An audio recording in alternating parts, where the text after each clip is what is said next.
Baik, assalamualaikum warahmatullahi wabarakatuh. Di sini saya sebagai presenter mewakili dari kelompok 5, yaitu yang terdiri dari Fani Maulidiah, Berliana Nur Sakinah, Rosyadatu Malika, Fikri Fuadi, Alvan Habibi dan Hasbullah Yoga. Kelompok 5 ini akan sedikit mengulas materi mengenai perilaku produsen. Mari kita simak penjelasannya.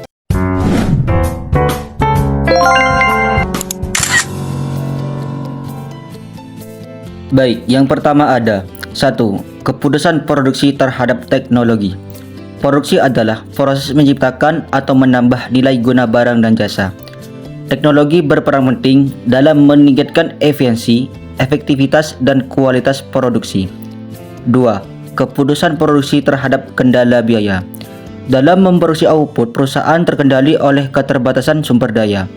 Perusahaan harus memperhitungkan upah tenaga kerja, jumlah modal yang dimilikinya, dan input dua lain yang diperlukan, agar dapat meminimalkan biaya produksinya. 3. Keputusan produksi terhadap pilihan input. Kebutuhan produksi menentukan jenis dan jumlah input yang digunakan dalam proses produksi. Keputusan ini dipengaruhi oleh berbagai faktor, seperti teknologi yang tersedia, harga input, target output, ketersediaan modal, kebutuhan pasar. 4.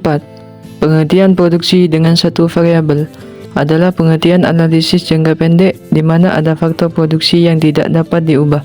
Ketika mencoba memahami proses alokasi faktor produksi oleh perusahaan, ekonomi membagi faktor produksi menjadi barang, modal atau kapital dan tenaga kerja. Yang kelima, produksi input dua variabel. Bagian ini kita melonggarkan asumsi adanya faktor produksi tetap baik barang, modal maupun tenaga kerja sekarang bersifat variabel. Namun yang harus diingat, asumsi ini masih terlalu menyederhanakan persoalan. Keenam, hukum hasil marginal yang menurun. Hukum hasil marginal yang semakin berkurang merupakan teori dari ekonomi yang meramalkan bahwa setelah tingkat kapasitas optimal tertentu tercapai, menambahkan faktor produksi tambahan seharusnya akan meningkatkan peningkatan yang lebih kecil dalam output. Selanjutnya yang ketujuh, biaya oportunitas. Biaya peluang atau opportunity cost adalah nilai dari kesempatan terbaik kedua yang dikorbankan ketika kita memilih satu alternatif.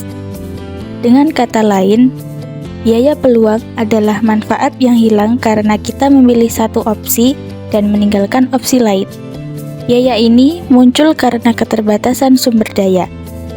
Selanjutnya yang kedelapan, biaya tetap dan biaya variabel. Biaya tetap merupakan pengeluaran yang tidak terjadi setiap harinya.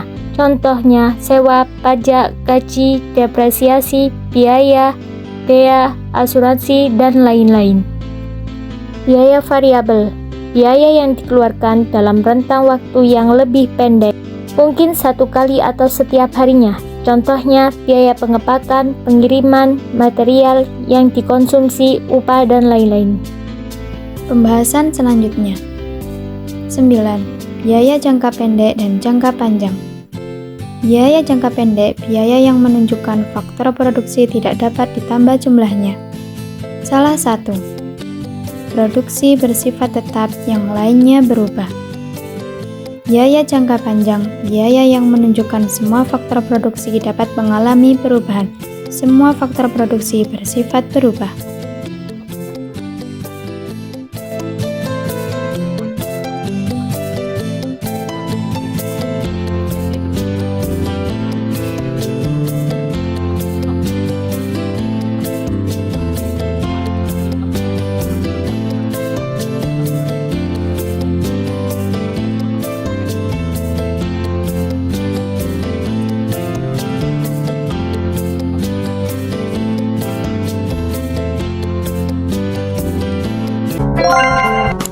Terima kasih sudah menyimak dengan baik. Kesimpulan pada materi ini. Perilaku produsen adalah kegiatan pengaturan produksi sehingga produk yang dihasilkan bermutu tinggi sehingga bisa diterima di masyarakat dan menghasilkan laba. Baiklah, saya selaku presenter pada video ini mengucapkan terima kasih telah menyimak. Saya pamit undur diri, jangan lupa jaga kesehatan dan makan yang baik karena mengerjakan UAS juga butuh tenaga.